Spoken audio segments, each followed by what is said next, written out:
कहानी की शुरुआत में एक लैब दिखाई जाती है। उसमें एक आदमी को दिखाते हैं जो कुछ जीवों पर एक्सपेरिमेंट कर रहे थे। वो आदमी उस एक्सपेरिमेंट पर एक बुक भी लिख रहा होता है। अब कहानी 80 साल बाद की दिखाई जाती है। एक पुराना घर जिसके सामने एक गाड़ी रुकती है। इसमें एक फैमिली होती है, 3 बच्चे और एक मदर। इनके फादर किसी वजह से नहीं आए होते हैं। ये लोग यहाँ रहने के लिए आए होते हैं। इनकी मदर का नाम मैरी लुइस होता है। मैरी के बच्चों का नाम साइमन और जेरेड और लड़की का नाम मेलोरी होता है। जेरेड को ये घर बिल्कुल पसंद नहीं आता। ये घर इनके ग्रेट ग्रेट अंकल का होता है। इनके ग्रेट ग्रेट अंकल वही होते हैं जो आदमी मूवी की शुरुआत में दिखाया होता है। इनका नाम ऑथर स्पाइडरविक है। अब सुबह हो जाती है और ये सभी लोग नाश्ता करने टेबल पर बैठते हैं। मेलोरी वहाँ आती है और जेरेड से अपने मेडल के बारे में पूछती है तो जेरेड बोलता है मुझे नहीं पता। तब इनकी मदर के पास इनके फादर का फोन आता है। यहाँ हमें पता चलता है पति पत्नी के बीच अनबन चल रही होती है। इनका फादर यहाँ आने के लिए और डिले करता है। अब जेरेड अपनी माँ से गुस्से में बोलता है आप प्यार से बात करने का नाटक नहीं कर सकती थी क्या। जेरेड की माँ यहाँ से चली जाती है। जेरेड को कुछ आहट महसूस होती है तो वो झाड़ू के डंडे से दीवार में होल कर देता है। ये सब देख उसकी माँ उस पर चिल्लाती है तो मेलोरी आकर बीच बचाव करती है और खुद सफाई करने को बोलती है। इनकी माँ यहाँ से चली जाती है। अब इनको फिर से दीवार के पीछे कुछ आहट सी महसूस होती है। तब मेलोरी उसी डंडे से दीवार में मारकर देखती है और दीवार का प्लास्टर टूट कर गिर जाता है। तब वो देखते हैं वहाँ पर एक खाना भेजने वाली लिफ्ट है। इनको यहाँ अपनी खोई हुई चीजें भी मिल जाती हैं। अब मेलोरी जेरेड को बोलती है ये सब तुम साफ करोगे। अब जेरेड सफाई करता है और वो सफाई करते करते उस लिफ्ट के जरिए ऑथर स्पाइडरविक के रूम में पहुंच जाता है जहाँ पर ऑथर अपनी रिसर्च करते थे। जेरेड को यहाँ एक चाबी मिलती है और एक बॉक्स मिलता है। इस चाबी से जेरेड बॉक्स खोल देता है और उसमें से वो बुक निकाल लेता है। इस बुक पर एक नोट है। उस नोट पेज पर एक चेतावनी भरा मैसेज भी लिखा होता है। जेरेड के साथ यहाँ अजीब व गरीब घटना होने लगती हैं। कोई डेस्क पर जेरेड के लिए एक मैसेज लिखता है यहाँ से चले जाओ जेरेड। जेरेड डर जाता है और वहाँ से चला जाता है और साइमन को उठाता है और ऊपर के उस सीक्रेट रूम के बारे में बताता है। साइमन नींद में होता है और सुबह बात करने को बोलता है। तब जेरेड अपने बेड पर जाकर उस वार्निंग नोट को पढ़ता है। उस पर लिखा होता है अगर इस बुक को जिस किसी ने भी पढ़ा उसके साथ अजीब घटनाएं होने लगेंगी और उसे जान से भी हाथ धोना पड़ सकता है। जेरेड ये पढ़कर भी वो बुक खोल देता है। बुक के खुलते ही एक एनर्जी एक्टिवेट हो जाती है और अजीब से जानवरों की आवाज आती है। जेरेड अब पढ़ना शुरू करता है तो उसे कोई डराने लगता है जिससे वो वहाँ पड़े एक बॉक्स के अंदर जाकर बैठ जाता है और पढ़ने लगता है और कहानी फ्लैशबैक में चली जाती है जहाँ ऑथर इस बुक की खूबियाँ और हानियाँ को बताते हैं। ऑथर बताते हैं हमारे आसपास कुछ क्रिएचर्स हैं जो छिपकर किसी भी रूप में रहते हैं। ऑथर बताते हैं मैंने कुछ क्रिएचर्स का भरोसा जीता है और वो मेरे दोस्त भी बन गए। ऑथर बताते हैं इस इलाके की शैतानी शक्तियाँ एक ही क्रिएचर्स की सेवा करती हैं और वो है ओगर मुल्गरात। तभी मेलोरी चिल्लाने लगती है और कहानी प्रेजेंट में आ जाती है। मेलोरी के बालों को किसी ने बेड से बांध दिया था। इनकी मदर जेरेड को डांट लगाती है तो जेरेड मना करता है ये मैंने नहीं किया और वो अपने रूम में चला जाता है। अब सुबह हो जाती है। साइमन और मेलोरी खेल रहे होते हैं और जेरेड आकर उन्हें अपने साथ रहने वाले ब्राउनी के बारे में बताता है। वो बताता है ब्राउनी बोगट में बदल जाता है जब उसे गुस्सा आता है। साइमन को जेरेड पर भरोसा होने लगता है पर मेलोरी उसका विश्वास नहीं करती और रात वाली हरकत की वजह से उससे गुस्सा होती है तो जेरेड मना करता है ये मैंने नहीं बल्कि उस ब्राउनी ने ही किया है। फिर भी उस पर मेलोरी विश्वास नहीं करती।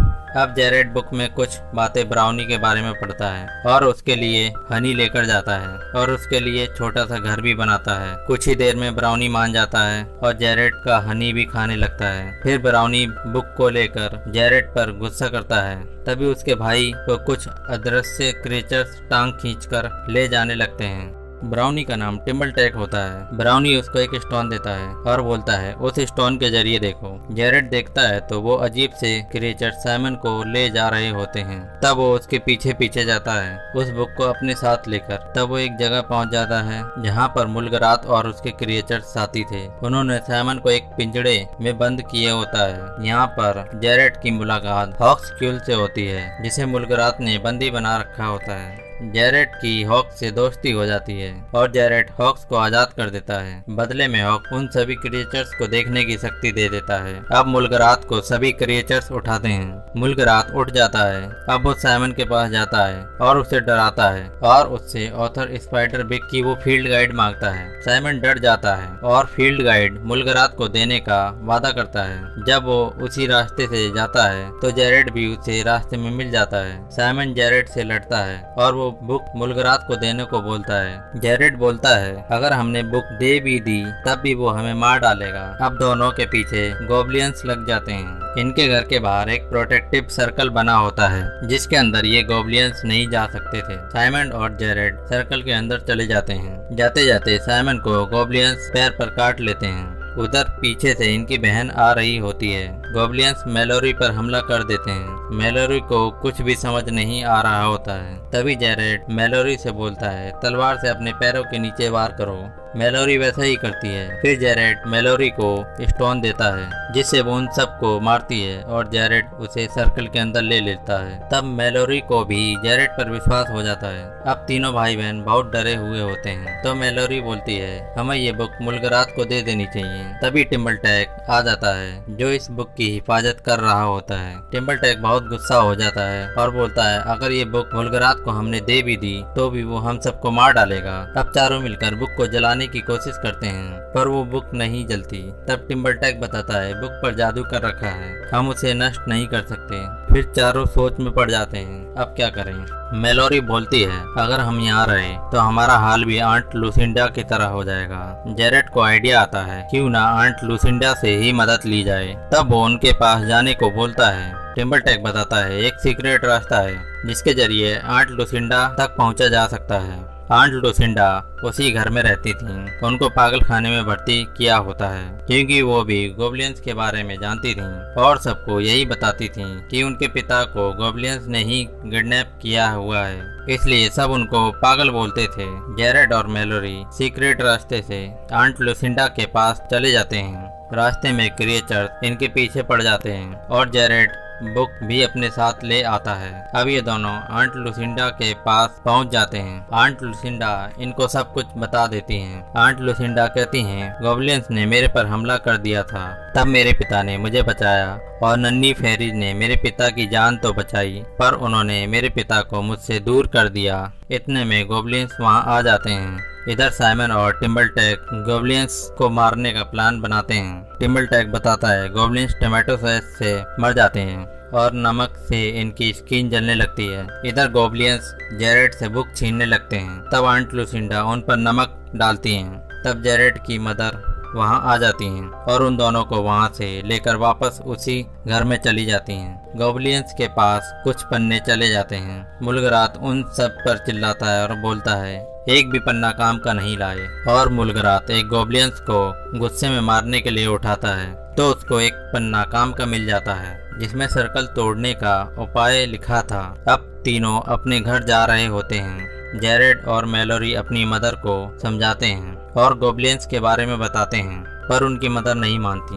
अब ये सभी घर पहुंच जाते हैं। मेलोरी स्टोन से घर के चारों तरफ नजर घुमाती है तो उसको वहाँ कोई भी गॉब्लियंस नजर नहीं आता। तब मेलोरी जेरेड को भी ये सब दिखाती है और बोलती है लगता है ये सब भाग गए। तभी वहाँ हॉक्सक्यूल आ जाता है और उनको बताता है मुल्गरात हमले की प्लानिंग कर रहा है, वो चांद निकलने पर आएगा। हॉक्सक्यूल अपनी चिंता जताता है और बोलता है उसने बुक का एक पन्ना मिलने पे मेरी सारी फैमिली को मार डाला।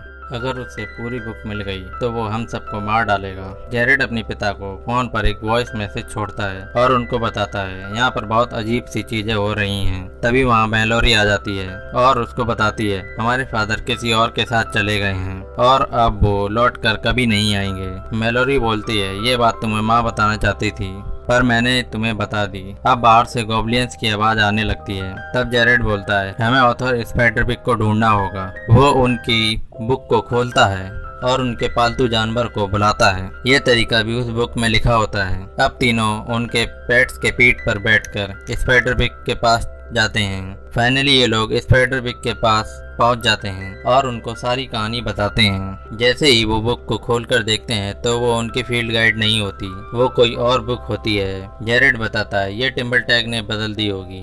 तब स्पाइडरविक जेरेड को बताते हैं तुमने वो बुक पढ़ी और मुलगरात वो बुक पाना चाहता है और शक्तिशाली बनना चाहता है, बट तुम्हारे पास अभी वो नॉलेज है तो वो बुक अब तुम हो। स्पाइडरविक बताते हैं ये नन्ही फेरिस तुम्हें भी यहाँ से नहीं जाने देंगी, तुम यहाँ से जल्दी चले जाओ। जेरेड बोलता है प्लीज आप मेरी हेल्प करो। तब स्पाइडरविक बोलते हैं जो लड़का मुझे ढूंढ सकता है वो कुछ भी कर सकता है। स्पाइडरविक बोलते हैं मैं इस नन्ही फेरिस का ध्यान भटकाता हूँ, तुम मेरे इशारे पर अपने भाई बहन के साथ भाग जाना। और वो वैसा ही करते हैं। वो स्पाइडरविक के पेट्स को बुलाते हैं और वहाँ से भागने में कामयाब हो जाते हैं। अब ये सब आ जाते हैं और अपनी मदर को बताते हैं तो वो नहीं मानती। फिर जेरेड उनको स्टोन से दिखाता है, तब जाकर इनको विश्वास होता है। अब जेरेड गॉब्लियन से लड़ने की तैयारी को बोलता है। इधर चांद निकल जाता है और जो स्पाइडरविक ने प्रोटेक्टिव सर्कल बनाया था वो टूट जाता है। अब सभी अंदर घुसने लगते हैं। पहले गॉब्लियंस खिड़की और दरवाजे से कोशिश करते हैं पर वो नहीं घुस पाते। फिर वो घर के नीचे और ऊपर से आते हैं। अब गॉब्लियंस इन सभी पर हमला कर देते हैं। अब मुलगरात भी आ जाता है। जेरेड एक प्लान बनाता है, वो वॉशिंग मशीन में सारे टमाटो सॉस रख देता है और सभी गॉब्लियंस को उस कमरे में बुलाता है। जैसे ही सब आ जाते हैं जेरेड एक धमाका कर देता है जिससे सभी गॉब्लियंस मर जाते हैं पर मुलगरात बच जाता है। अब जेरेड के डैड यहाँ आते हैं और उससे पूछते हैं यहाँ क्या हो रहा है। मेलोरी कहती है हम कहाँ से शुरू करें। तब जेरेड फील्ड गाइड दिखाते हुए बोलता है शायद यहाँ से। जैसे ही जेरेड के पिता वो बुक लेते हैं तो जेरेड वो नहीं देता है और कहता है पहले आप मेरे सवाल का जवाब दो। तब जेरेड सवाल पूछता है तो वो जवाब गलत देते हैं और जेरेड समझ जाता है ये उसके पिता नहीं बल्कि मुलगरात ही है जो भेष बदल कर आया होता है। जेरेड उसे चाकू से घायल कर देता है। मुलगरात उसके पीछे पड़ जाता है। तब जेरेड को हॉक्सक्यूल पेड़ पर दिखता है तो वो बुक को उसकी तरफ फेंकता है। मुलगरात उसे कौवा बनकर पकड़ लेता है और बुक को लेकर उड़ने लगता है। तभी हॉक्सक्यूल अपने जाल में उसे फंसाकर पकड़ लेता है और उसे कच्चा ही चबा जाता है। मुलगरात का अंत हो जाता है। सुबह हो जाती है और आंट लुसिंडा भी अब यहीं आ जाती हैं। तभी आंट लुसिंडा के फादर भी आ जाते हैं और लुसिंडा को छोटा बनाकर अपने साथ ले जाते हैं। इसी के साथ हैप्पी एंडिंग हो जाती है।